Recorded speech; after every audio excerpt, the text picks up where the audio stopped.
I'm Richard Pereira, North America Product Leader for NielsenIQ. And hi, I'm Kim Cox, North America Managing Director of Omnichannel Intelligence Solutions for NielsenIQ, and you're listening to the CPG Guys podcast. Hello and welcome to the CPG Guys podcast, set at the intersection of commerce and tech. Your hosts, Sri Rajagopalan and Peter V.S. Vaughn, explore how brands and retailers engage consumers in a digitally driven world. And now, here are the CPG Guys. Hello and welcome to this episode of the CPG Guys podcast. I'm, of course, Sri, your co-host and also CRO and co-founder at Think Blue Consulting, your trusted partner in their omnichannel development journey. Get in touch with me at sri@thinkblueconsulting.co. Please do listen to my older daughter's music at www.riaraj.com and my younger daughter, Lara Raj, at the band Catfly. We just got done with Coachella 2026. We'll be headed to Lollapalooza, Chicago, and they're headed to the UK as well as Korea. And we've got a whole fall tour coming up. And then lots to announce with Ria as well. I'm joined today by none other than the notorious PIG himself, Mr. PBSB, who also moonlights as Head of Industry and Client Engagement at Flywheel, Commerce Acceleration Division of Omnicom. Peter, tell all about our visit to Yankee Stadium on none other than Jackie Robinson. You are the notorious, you're actually the Tupac to my notorious VSB, but it's good to see you, Sri. Yeah, we managed to make our way over to the Bronx and the Yankee Stadium for Jackie Robinson Day. It's great when you and I can put aside our baseball rivalry differences and regale in everything that Jackie Robinson stood for, his contribution to the game, and both of us wearing our number 42 on our jersey. It was a pretty phenomenal evening, and we had front row tickets. It was pretty good seats, Sri, don't you think? Awesome seats indeed. Watching Judge that close up yet again for the 50th time. It never gets old. And then how about the exploits at our favorite store? What would that be? Well, anyone who's watching this on video can see that I am wearing my Dodgers shirt and my Brooklyn Dodgers 50th anniversary of Jackie Robinson Day hat. So, saying that to our accountant because that makes this a deductible expense. But yeah, we did manage to make it over to the MLB flagship store on Avenue of the Americas, and we did a little damage to the corporate card, Sri, wouldn't you say? Yeah, I think that was great. Actually, let me remind you, this is not a baseball podcast. So I'm no, it is. It is. No, it's baseball. Well, you know what? We're gonna ask one of our guests if he thinks it is or it isn't. We'll come back and ask for sure. There we go. So make sure you're subscribing to our podcast on your preferred listening platform where you can get our latest episodes. Go back and consume the 580 plus episodes we've already published with Who's Who in Retail and CPG. And now let's jump right in as promised. Phenomenal show lined up today. If you've been paying attention to the retail landscape lately, you know that the old way of measuring success is officially moving out the window. Between the explosion of omnichannel behavior, the rise of retail media, the shift towards first-party data, ecosystems, brands are finding themselves swimming in a sea of data but starving for actual alignment. The question isn't just how did we sell, how much did we sell anymore. It's where did we sell, how did the shopper find us, what part of our tech stack actually moved the needle. You heard me right, Peter. Tech stack moving the needle. To help us cut through that noise and find the signal, we're joined by two absolute powerhouses from NIQ who are essentially building the dashboard for the future of our industry. First up, we have Kim Cox, as mentioned, the Managing Director of Omnichannel Solutions at NielsenIQ. Kim is a total heavy hitter when it comes to strategic thought leadership and understanding the why behind the shifting consumer journey. Joining us is Richard Pereira, NielsenIQ's North America Product Leader, period. Richard is the one under the hood driving the innovation in analytics, AI, and measurement tools that are going to separate the leaders from the laggards over the next few years. Join us in welcoming to the CPG Guys, Richard and Kim.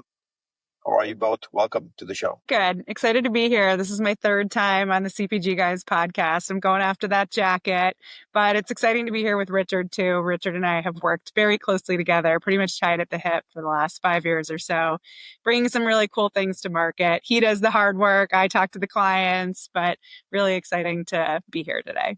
It's my first time. Thanks for having us. Really excited to be here. Well, Richard, 5 times on the show, it's like Saturday Night Live. You get the coveted 5-timer varsity jacket here on the CPG Guys. So Kim's checking off. She's 3 I'm down, keeping 2 score. to go, and trust me, she's seen the jacket up close.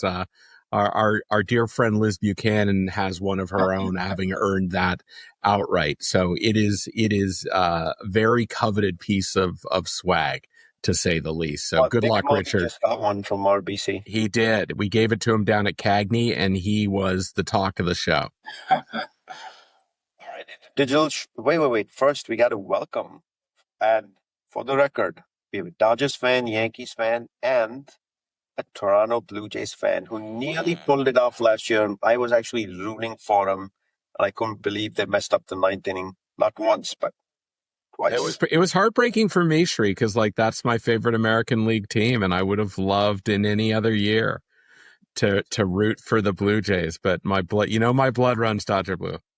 Very quickly, I switched to he's got 17 more championships to strive for before he can talk to me about a winning legacy. But anyway.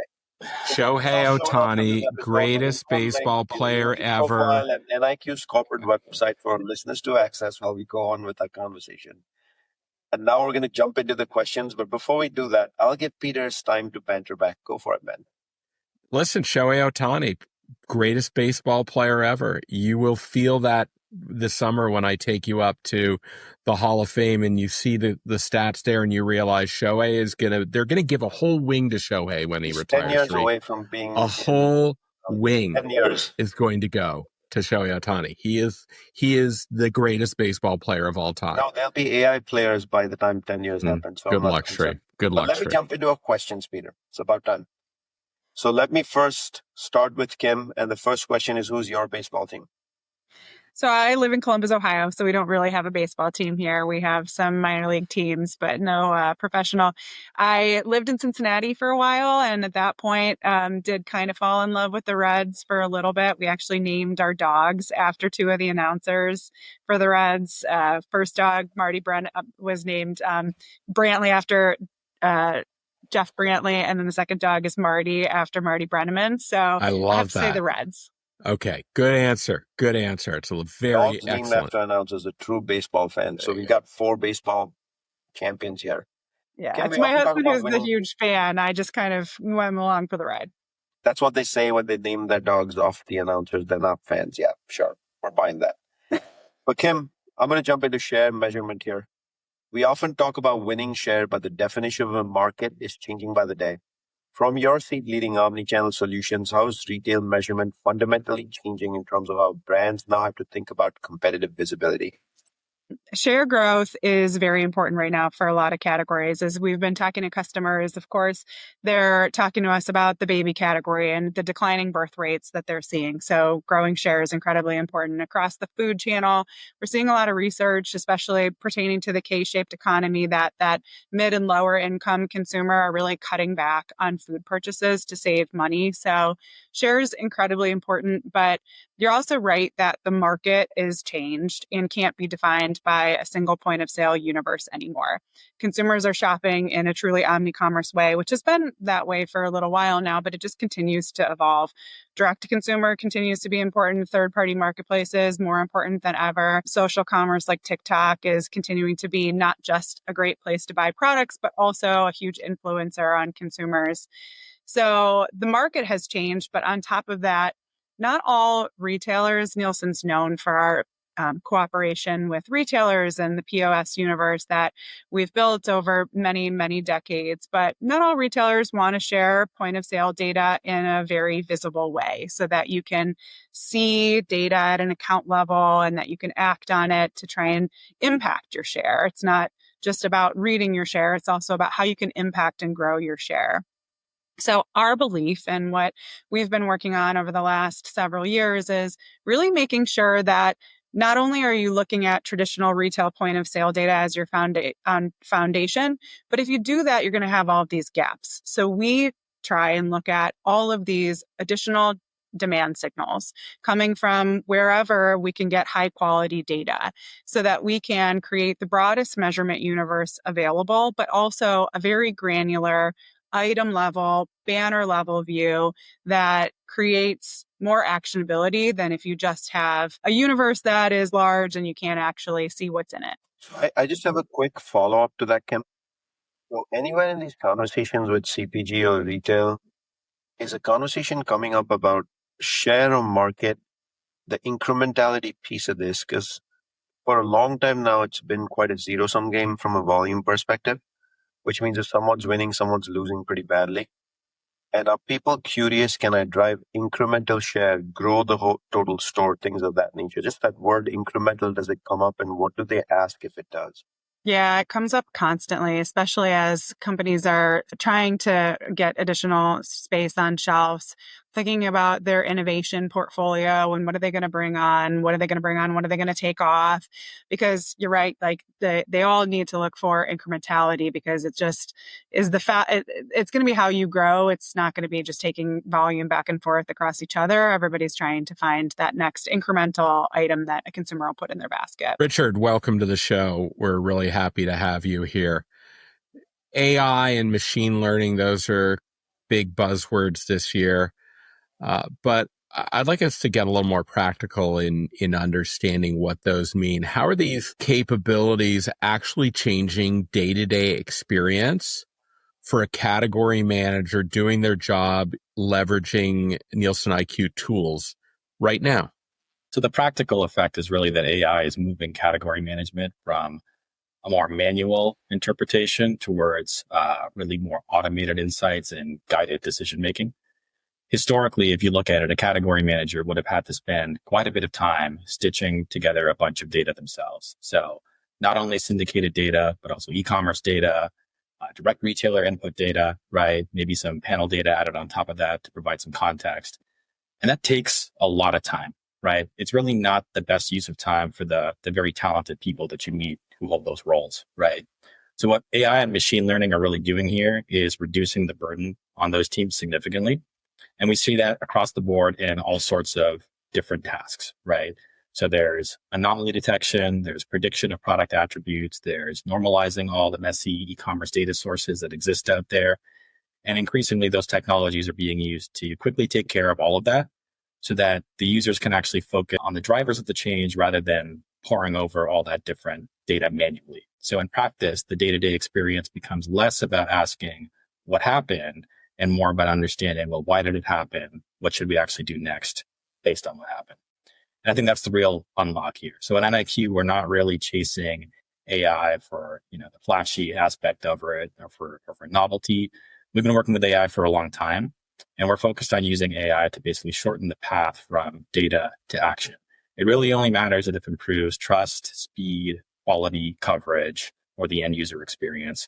If it doesn't do one of those things, it's just decoration and novelty. So, Richard, does that mean as you work with AI more and more and its prevalence in the day-to-day use of category management just becomes normal, that the tools you continue to build and put out in the marketplace will automatically have an infusion of AI in it?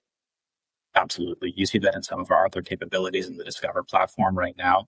It's going the direction everyone thought it would go, which is these capabilities are just going to become more like the push of a button on the front end. And that's really the experience that we want to offer. Does that mean logically it's a movement from dig and discover to insights? It means the insights will be surfaced more naturally within the tool. You're still able to go in and make your own selections and whatnot, but you're getting to the point now where you can simply ask a question. Discover is going to go in, find the data that's relevant to answer that question, piece together a whole story and narrative on your behalf. And that's powerful. Thanks, Richard. So, Kim, consumer behavior is fragmenting across quick commerce, DTC, TikTok shop, social commerce.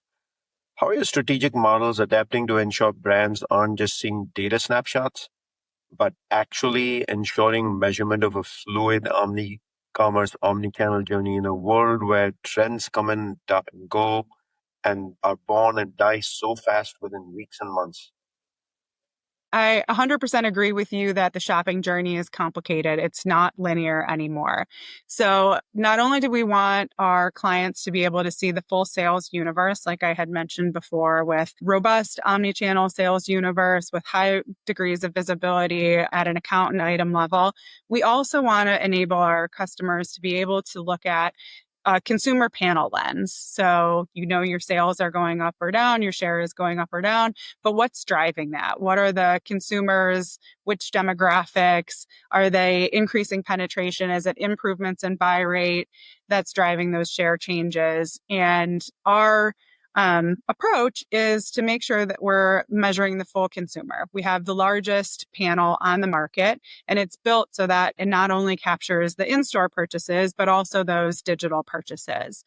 And when you bring that all together in one platform, like Richard was talking about, you not only have all of this great sales data, but all of this great consumer level data coupled with AI in one place allows you to just be able to get to insights in a very fast way. So our clients have been really happy with the experience that they've been seeing, and it's been fun to bring it to life. So Richard, I want to talk a little bit about the club channel, Costco, Sam's, BJ's Wholesale. The growth that's going on there is quite impressive, but historically, club has been a bit of a black box for CPG analysts. What makes club measurement so uniquely challenging, and how is NielsenIQ helping brands find the full view of performance in this channel? Yeah, club's uniquely difficult because it's not just another retailer. It actually behaves very differently at almost every level. You're dealing with very different pack sizes, typically a much smaller assortment. You can see much bigger swings on any given item. There's quicker rotation, a lot of in and outs in the club space. And that generally leads to a much tighter relationship between your product's distribution and ultimately its performance. So in club, what we find is that all it takes is one item, right? One item gaining or losing traction in the club space can move your business in a way that is much more consequential than when you compare it to traditional channels, right? The second big challenge in the club space in terms of data availability and current measurement solutions is that most views of that channel are pretty incomplete, right? When you're making these high stakes decisions then in this channel, from what's actually a pretty incomplete view, that false sense of certainty that you get from that can become very expensive very quickly. So our job in NIQ is not to be okay and kind of accept that there are these opaque solutions that exist in the market.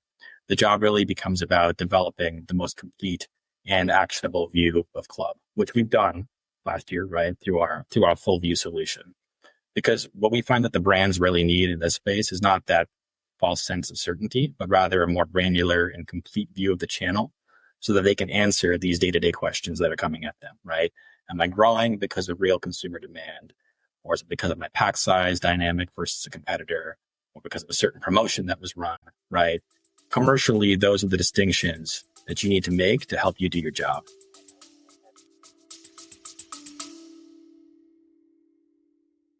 At the CPG Guys, we're excited to partner with today's sponsor, Confido. Think about how many different workflows your team is managing right now. Your sales team is planning promotions in a spreadsheet. Your finance team is manually managing deductions from a dozen different retailer portals. Your ops team is building forecasts in a totally separate tool. And when something changes, a promotion shifts, a big deduction comes in, nobody finds out until it's already a problem. Most CPG brands are running these processes in silos, and the cost isn't just time. It's the decisions that don't get made or get made on bad information.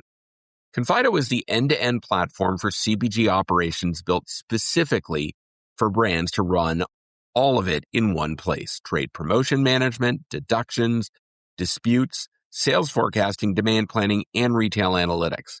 When your trade events are connected to your forecasts and your deductions are automatically matched to your promotions, your whole team is finally working from the same picture. Over 200 CPG brands, including Olipop, Bear Bells, and Simple Mills, already use it. Go to confidotech.com/CPG Guys to learn more. That's confidotech.com/CPG Guys. Richard, Peter and I here on the CPG Guys have often said you guys have a superior solution to others in the marketplace because with the others you can report, but with the solution you bring, you can actually dig and you can get insights and you can go deeper into the data. Can you explain why that's the case? Yeah, it's critical. And our solution is differentiated in that regard. You can go down to the individual account level. You can go down to items that are typically masked because they're perhaps exclusive in the club or they have a pack size that would otherwise expose them. Even private label is visible in our solution. And it's critical for all those reasons that I mentioned, particularly, if you look at the smaller assortment and you can't really see the one or two items that you're competing with against the space, you're flying completely blind in the club space. And that's not exactly useful as a brand. So the visibility that you get from our solution uniquely and the ability to view that all in an unmasked manner and run analytics at that level is a differentiator. And we're hearing that directly from our clients in the space. They're getting a lot of utility out of the new full view club solution. Yeah, it's important that the industry understands why we say that. So, Kim, we hear the term total market measurement quite a bit. We've heard you say it before in public forums. In practice, how far away are we from truly achieving full visibility? Let me explain what I mean by that. Consumer behavior, directly to purchase, and now the all-important word, incrementality. Yeah, when it comes to total market measurement, we're actually really close to a total market view. And we do that because of all of the different ways that we've started to describe, looking at different demand signals, whether it's from receipt panels, whether it's from inbox scraping, whether it's from web scraping. There are so many great ways to collect data, and using really strong data coupled with really strong measurement science and product leadership capabilities like Richard brings to our market is a great way to bring a total view together. So as we launched our Costco launch, it's sourced mainly from consumer receipts, but from millions and millions and millions of receipts. And when you have that level of receipts all coded to a UPC, it looks just like synthetic point of sale data. So I feel really good about total market measurement. We've got great coverage of direct to consumer brands, Amazon 3P, as well as, major powerhouses like Walmart, Amazon 1P, Target, and others. So I think that I feel really strong about. The incrementality, I'm going to maybe take it in a couple different ways. So you have talked about incrementality as, incrementality, adding another item. Does the shelf get an incremental sale for the category? Do you get an incremental sale for the brand? We have great capabilities that do that today. We have a platform called our assortment analytics capability. And as a part of that, that's a capability that can help manufacturers get visibility into which items are incremental. But I think sometimes we also think about incremental, are we getting incremental value from our retail media activities or from the investments that we're putting into making sure that our PDPs look really good or our TikTok campaigns really resonate with the consumer? Is that an incremental sale or would I have got that anyway just by putting a product on a shelf? So that one's a little bit harder to measure. There are some companies that we're partnering with and providing data to that help us and help our clients measure incrementality. We're exploring it, of course, because we do know that all of those things that I just mentioned, your PDP, your TikTok campaigns, they do influence sales too. There was a really interesting Forrester article that I was reading recently that had said that in 2021, about 60% of sales were digitally influenced. And by 2027, 70% of sales will be digitally influenced. And I think that makes sense. We see something, we might buy it online automatically. We might wait because we see it on TikTok, but we don't want to wait 7 days or 5 days for it to come. And we might go to Target and buy it there instead. So I do think it's harder to measure. It's important to measure. We're exploring how do we do that? Because we know through talking with a lot of our clients, that's what they need. They need some help measuring this space so that they're spending correctly and spending in a way that's going to help them grow share or grow profitability. So Kim, here on the CPG Guys, Peter and I have often said the path to purchase is almost nearly 100% digitally influenced. And I heard you say closer to 70% numbers, but did you say that was a 2024 number? It's a Forrester study that had said that in 2027, 70% of sales will be digitally influenced. Yeah. Interesting. Any thoughts on that? Yeah, I think we're a little more bullish, and it really comes down to a matter of degree. They're probably saying that it's a measurable 70%, but I think that at this point, everything touches digital. We all carry around these devices that put information in our hands. So I'm going to stick with our 100% estimate, Sri. I think. But Peter, on every episode of the show, we have to quote a word. Did you forget what it is? Which means there's a 30% universe that lives out there who are Luddites. Yes, they are. That's okay. Let's bring people together. Let's not divide. But I absolutely agree with you. And Kim, I will just say your articulation of how Nielsen IQ uses the best available data coupled with the right techniques to bring the full view together is really what is the secret sauce that Nielsen IQ brings to the industry. So if we sit around waiting for everyone to hand over what is the equivalent of club data where you have 100% of all items purchased associated at the household level, that's just not realistic. And we can't let perfection be the enemy of progress. And I think what Nielsen IQ has done is really put together incredibly good techniques to take the best available data from multiple sources to create that full view. And I think you did a great job of articulating that. Richard, e-commerce data is notoriously messy across marketplaces and particularly last mile delivery services, right? What are the current best practices or innovations around product that you're really trying to lead that will produce a more unified and full view picture for your clients? Yeah. So the first best practice, and we learned this over time, is to avoid pretending that all of e-commerce is one big thing. If you look at it, there's marketplaces, there's direct to consumer, there's social commerce. More recently, we're talking a lot about the rise of agentic commerce. Those all generate very different signals, and they have very different levels of observability. They might have very different definitions of availability, fulfillment, etc. And if too earlier in your process, you start to force that into an overly simplified model, you lose a lot of important context within the data. So the real work here starts up front. It's in having a disciplined approach to normalization and figuring out kind of all the back end plumbing to support all of that. So that means a lot of things. It means having a consistent product taxonomy and running classification models over that. It means entity resolution, product matching, having attributes that are relevant for a given channel. You need your data model to preserve all that nuance where it matters, but also be smart enough to enable comparison and benchmarking in a simple way. The second element then is about fusing all those different data sources together. So no serious player in the space, because of some of what you just mentioned, no serious player is relying on a single source here, right? You need to combine observed data, retailer data, digital signals, consumer signals where they're relevant. And basically you got to utilize some more modern kind of modeling methods and statistical approaches to close those coverage gaps. Those coverage gaps aren't going anywhere, right? And so we gotta use those techniques to close them. The third critical piece then on top of all of that is transparency. When you have that unified view of e-commerce, it's only useful if the user really understands what's measured through direct observation, what's measured through a more modeled approach, and what that all actually means for how they think about the data, how they should interpret the data, and really what that means for the final recommendations, conclusions, and actions they're going to take based on the data. So from a product standpoint and where I sit, that means we're focused on delivering a UX that offers far more connected data, with more attributes and definitions aligned across all these data sets.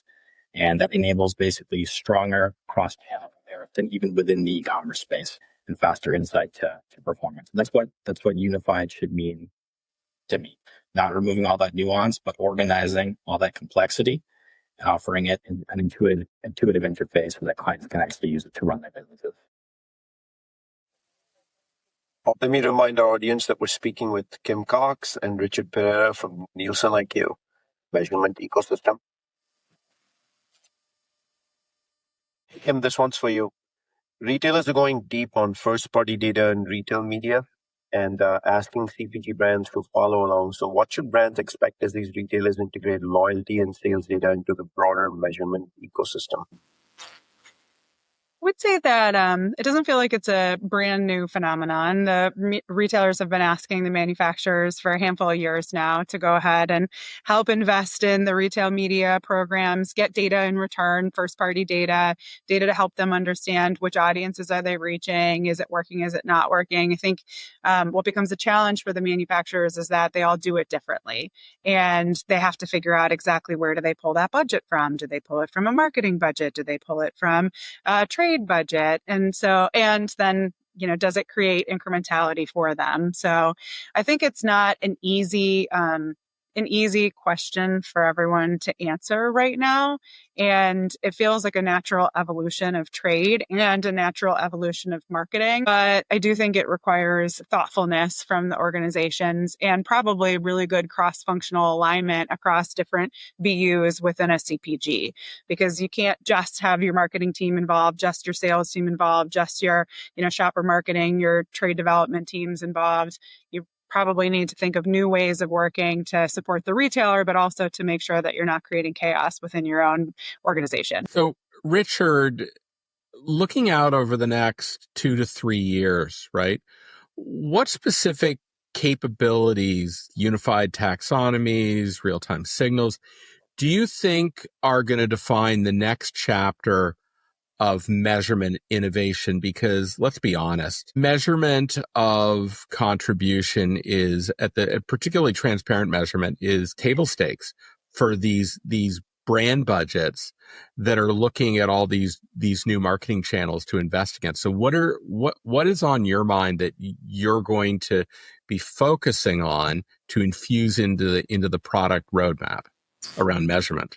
I think there are a few things, maybe 3 things that'll matter the most, right? And the first one isn't really glamorous at all, but it's about getting the underlying data structure correct, right? So products, attributes, KPIs defined consistently across channels, data sources. Without that, nothing that you build on top of that is really comparable, right? And every AI insight that you generate then downstream, it ends up built on a bit of a rocky foundation. So you got to get the data structure right to start, right? The second, I think, is speed. And that's not speed just for the sake of being fast, but getting to insights in time to actually change a pricing decision, right? A media plan, address an out of stock, right? Before the window of opportunity actually closes to do that. We work in a world where a perfect answer in 9 days is a bit of a report card. A near perfect answer in 2 days changes the decision. And third is, I think, this idea of stronger interpretation and context. So not only reporting a number that moved, but helping our clients understand, well, why did it move? And again, what to do about it next. That's where I think we're really heading. Well said indeed. And Kim, so for the brands listening who want to do exactly what Richard said, which is lead rather than get the report card 9 days later, which is lag, what internal skill sets or data investments should they be prioritizing over the next 3 to 5 years? Like, where should they be in the game? In terms of skills, I would say definitely agility. Everything's moving faster than ever before. Becoming comfortable with the uncomfortable, understanding how to use AI in whatever format and whatever platforms you want to use it to, but in order to make your life more efficient and more enjoyable. We've all found those wins where an AI prompt can help us get to a space that's incredibly enjoyable because it made a task that was otherwise so hard so much more easy. I would say in terms of investments, I have to go back to some of the data investments, of course, but making sure that you have the right content, whether it's through content on your website or content on your PDPs or content that's fueling your data lakes, because content is just going to have such a strong role to play on making sure that you're findable within all of the different LLMs. I also like the idea of enriching your own first-party data. So manufacturers are sitting on these huge treasure chests of first-party data, but oftentimes you just get to see exactly what you have within your walls and not necessarily beyond that. You had talked before and asked me a question about investing in retailer first-party data, which I think is also important and valuable, but the ability to fuse the two together or even fuse them with data sets like we have. We also have large consumer data sets that are robust biased in nature and can all get fused together. I think that gives you a really good view of the world. And you can also use that for audience targeting and other purposes, or, consumer targeting through your CRM programs. You mentioned about getting things, 9 days later. So we did recently launch an early market delivery, which we're really excited about. We have Jack O'Leary, who's our thought leader right now in this space, has been creating a lot of content and giving everybody a sneak peek into what they'll see 7 days later using traditional +9 latencies. But to give you a little bit of background on that, essentially what it is it's just the point of sale data that you usually get on Sunday nights or Monday nights for your Monday morning reporting. It's instead delivered 7 days earlier. So because of that, you get to move faster than your competitors. You get to adjust things that you might have otherwise waited another week to move on, whether it's supply chain issues, pricing or promotion issues, or, just traditional uses that you would have for point of sale data a week later, but you can do it faster. Because we want to get that right. Does that mean it'll be available in a 3-day lag? It's available on a 2-day lag. 2-day lag. 9 minus 7 is 2. Somebody has to teach mathematics. I want to go back to being comfortable with the uncomfortable, because our industry has traditionally struggled with that. And a large part of the reason why it struggled with that is the 9-day lag. How do you both advocate for yourselves to get comfortable with the uncomfortable? What do you do? Like Peter and I have this platform called the CPG Guys. Someone's always on the show. We're learning something new. We're learning where to focus because they come here and preach. So we have a natural advantage here. But how do you guys do that? Do you read articles? Like, how do you get comfortable with the uncomfortable? A couple of things that makes me feel more comfortable with the uncomfortable. One, asking a lot of questions, not being afraid to just look stupid for a minute, get the answer, and then it, moving on. So I think creating a network of people that you're able to ask any question to, and then write it down so that you don't have to ask them again later. That's one of my tricks. And I would say just jump right in. You're never going to be fully comfortable. If you wait too long, you're going to end up in a place where you're overly comfortable and stagnant. Every job that I've had at NielsenIQ, and I've been here for 18 years, has been one that somebody kind of pushed me into, including my current job. Someone said, hey, I think you need to go do this thing over here, and let's do it different than we've done it in the past. And it's what keeps me excited to come to work, is doing things that are new and different that I'm uncomfortable with. Yeah, I would say from a product development standpoint at NIQ, it's all about trial and error. Our clients are really good with giving us feedback on early prototypes, POCs, things that we're kind of thinking of, I need a little bit of guidance on. We're never afraid to kind of take on a new challenge like that and produce an early view that we then share with clients to get some feedback and help kind of guide us in the right direction. We're going to bump into the walls a little bit along the way, but that's okay. That's kind of how we iterate on our products and get to something that's ultimately very useful for clients at the end of the day. So that's just kind of the general approach that we take. It's very iterative in nature. For what it's worth, my approach, surround myself with people that are a lot smarter than me in areas that I don't have expertise, which is why I partner with this guy on the podcast. And we're doing that today with these two. Exactly. I couldn't agree more. How do you get comfortable with the uncomfortable?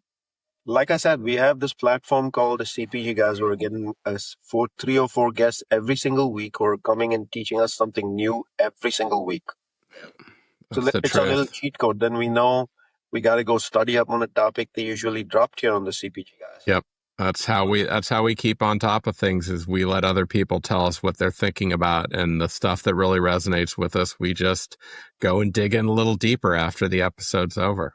Yeah, that's cool. And then you have this incredible network of people that as you learn a little or you forget a little, you can always go back to them and ask more questions. It is great to have the digital Rolodex that we've built up through this podcast.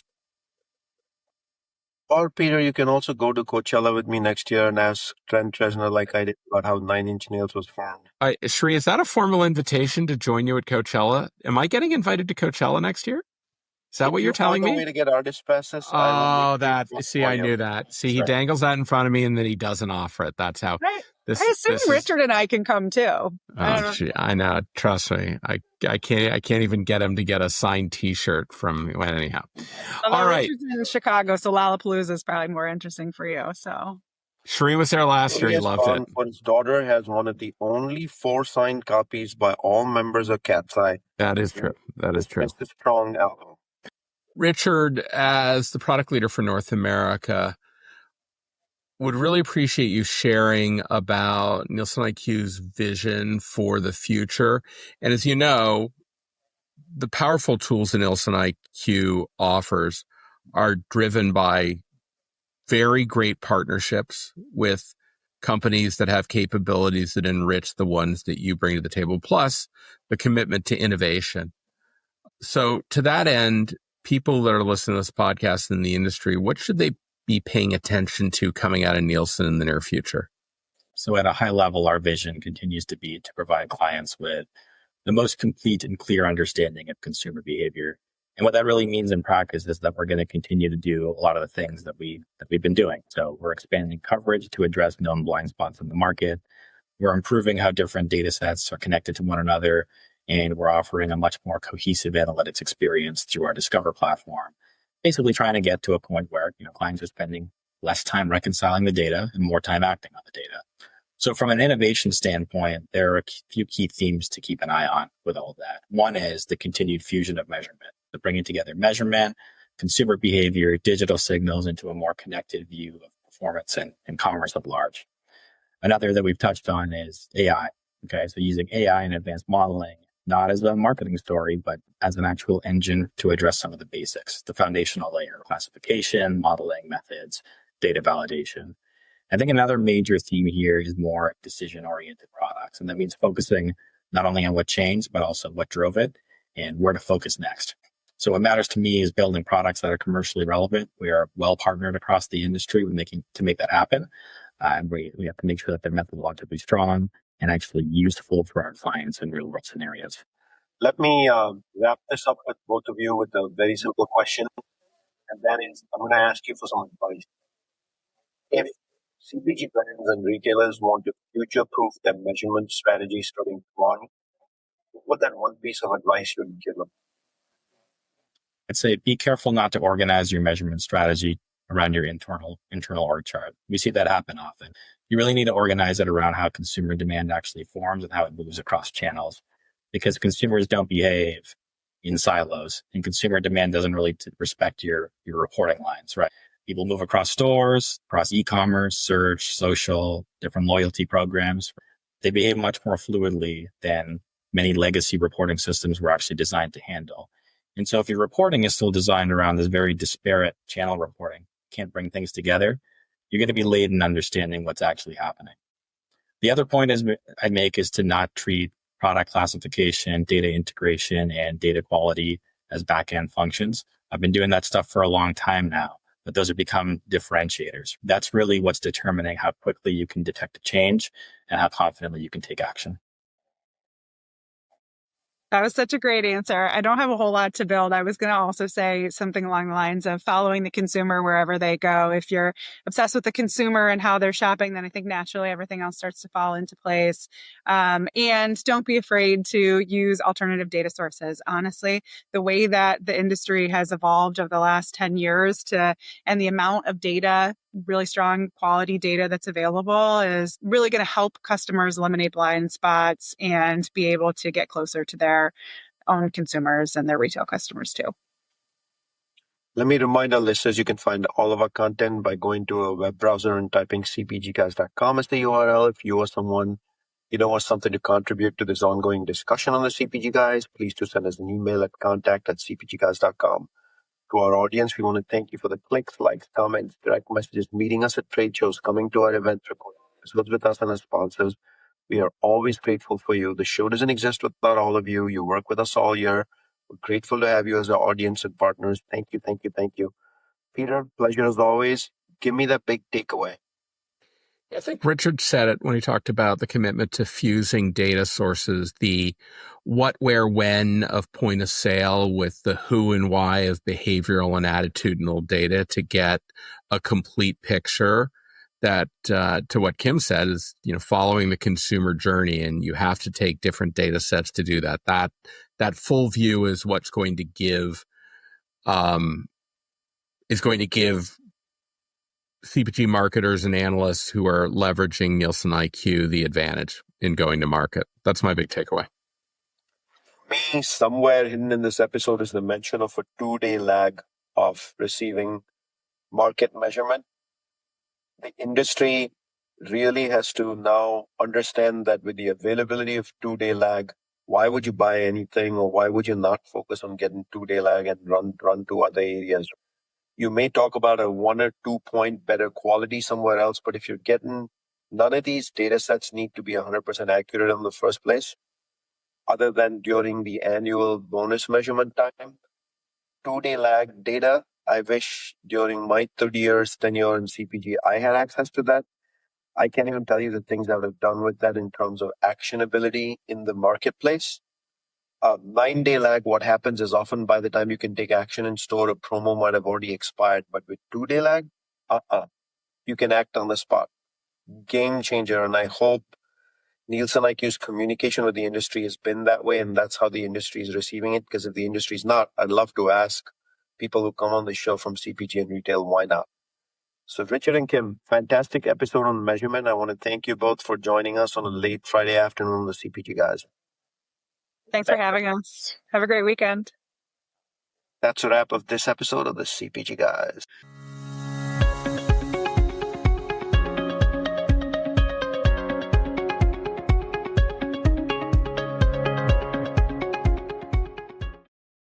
The content in this podcast episode is provided for general informational purposes only.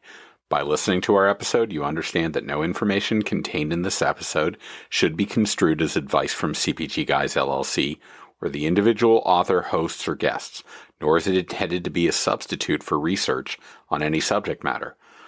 Reference to any specific product or entity does not constitute an endorsement or recommendation by CPG Guys LLC. The views expressed by guests are their own, and their appearance on the program does not imply an endorsement of them or any entity they represent. The views expressed by CPG Guys LLC do not represent the views of their employers or the entity they represent. CPG Guys LLC expressly disclaims any and all liability or responsibility for any direct, indirect, incidental, special, consequential, or other damages arising out of any individual's use of, reference to, or inability to use this podcast or the information we present in this podcast.